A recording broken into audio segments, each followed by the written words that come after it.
Yen do ko je nyaadi do.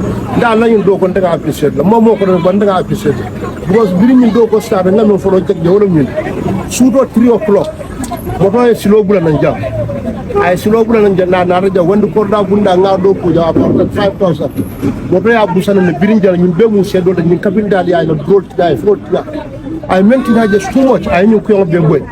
So I'm not alone in sense of Fonko Balaba. BMW. Ni Arthur Nord, Bulola, number do college and Moro and Trajano. I've been very far. Or the Kahumo and Gardus around the workshop of Nadia Doko Kajali slogan. But for a safe on the life of a safe one of the guy.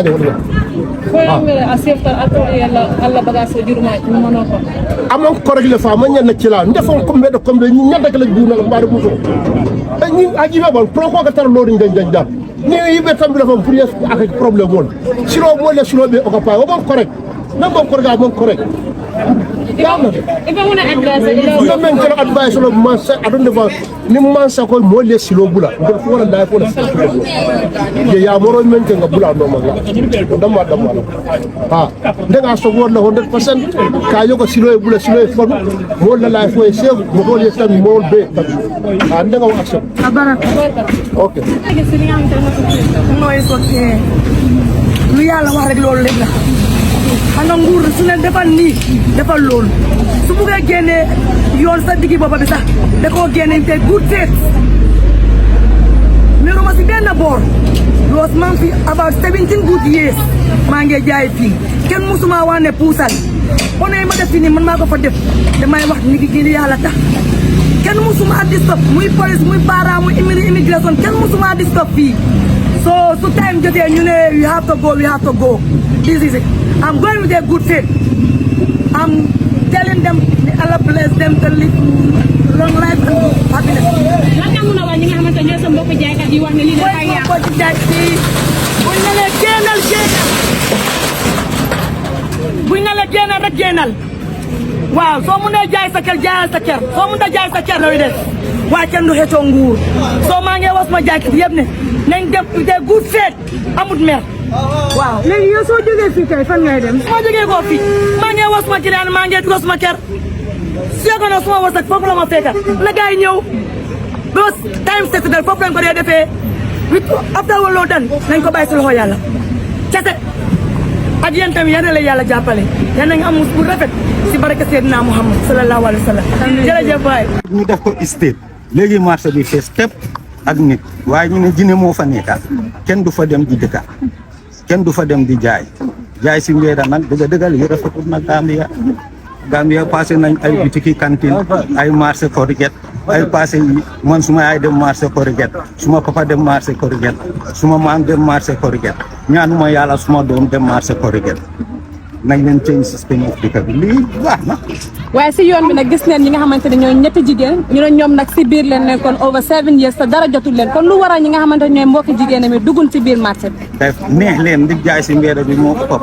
profit soo nekkee si mbéeda bi yow soo demee marché Serekunda ñuy jaay si mbéeda bi moo ëpp ñuy jaay si biir soo ku teg sa marchandise ci biti di jaay yaay ëppale client yi si biti la ñoo ñëw waaye war na ñëw def loo xam ne ni dafa sérieusement marché bi ñu ngi ko fi teg ñaata at marché bi ubbiwul war nañ ko war a def ñu ubbi ko jigéen ñi ñëw jaay fa soo eewoo Gambie suba jigéen ñi kese ngaa gis ci mbéeda bi jigéen ñi kese fajar jigéen ñi kese ñooy daani seen doole di ut fu mu lifin suñ leen génnee si mbéeda bi fuñ jaay fu ñoo jaayee jee nañ leen jéem a naxantee ñoom ñu ñëw jël marché bi ñu def ko marché. oncle am na ñun jotoon a waxtaan ñu ngi wax ne ñi may ñëw dugg si marché bi ndax ay jinne ñoo fa nekk soo fa demee soo deeyu di nga dof.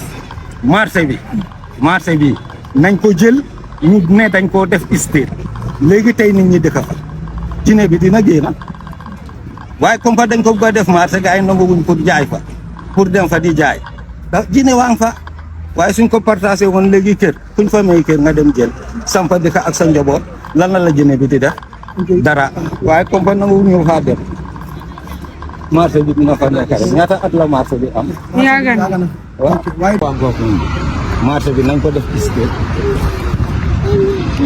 state nga seet sampa fa ay léegi tey mu fees within 1 year suñ ko partagé within 3 months Gambians si yëpp jënd ko soos ko def ko marché marché bi ñi ko moom ñi moom land bi nañ dem compenser par ñoom ak Brikama area council every year gars yi jox waa place bi xaalis dafa am borom am na ñu ko moomoon Yaya Jammeh jël ko si ñoom léegi lu ñu war a def ñi ko moom nañ dem toog waxtaan ak ñoom ne leen marché bi dañ ko bëgg a ubbi waaye léegi ku fa am cantine soo fayee $100 $25 bi yaa ko moom $25 $75 bi dañ si kees bi léegi marché bi fee marché bi amul dafa bro Gambie jinne yi ana jinne yi kan moo gis jinne benn fii jinne mu ngi fa su ma fa demee dama la fay man jox leen ma fa bitik ngeen seen du ma dem jaay dama jaay may leen ma bitik free ma forcé ko léegi ma dem toog fa di jaay waaw may You can request the list document you will be provided. You can have it. I just try to tell you the reality of the No, I'm not. I understand. In a local government act, land act, all lands within the Greater Banjul area belongs to the state. In the land act, exactly, it's the same again. If you are to development comes with changing of the perimeter of your property. In 1980s, it could be there was not even a single road here, right? If you are claiming ownership, you were here before this road, then we will not even have a road. But like I said, development, the road might be a small one. This perimeter was over there. Development comes and the perimeter keep changing. And it will keep changing.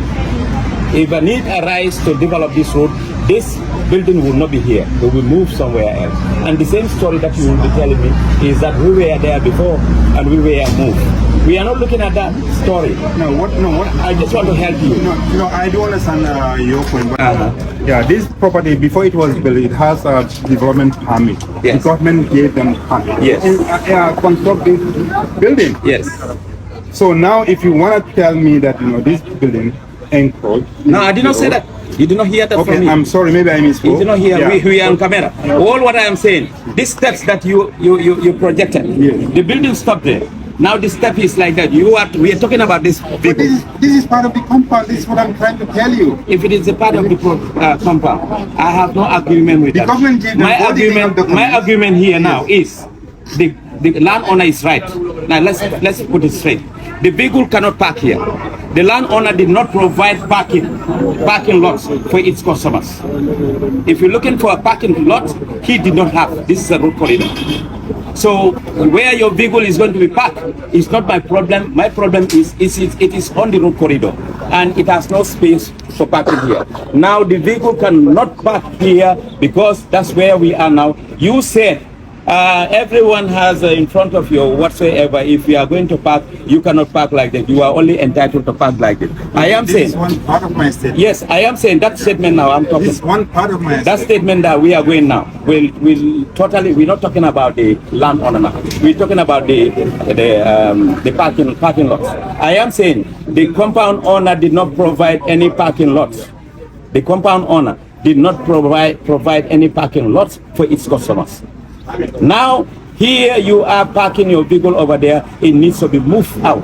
And from henceforth, remember, and put it in your understanding, you do not have a right to park this vehicle here. So it has to go. Where we started, yes, I understood it was on a service whatsoever based on the need. That's why I even wanted to help you in how you're going to park and wait for that it goes. But now it seems we are going beyond that. Now we are saying the right to park. You don't have a right to park on the space here. There's no space provided for you. You already have a shop to rent, and that's where your right stop. Outside, there is no right for you to park this vehicle. So let the vehicle owner. Yes, let's understand. Let's understand. Looking at the economic aspect. Let's understand each other. This is killing small businesses, and these small businesses are the engine of the economy. Yes. And when you cripple that, the entire economy is gonna go down, and this is not good for well, the nation. If the economy, and we all share this. Listen. If the economy has to go down based on saving lives, let the economy go down. Okay. But those are your words. This is a personal interest. It cannot supersede the general interest. So the vehicle tell the guys to move now. We are waiting. Move.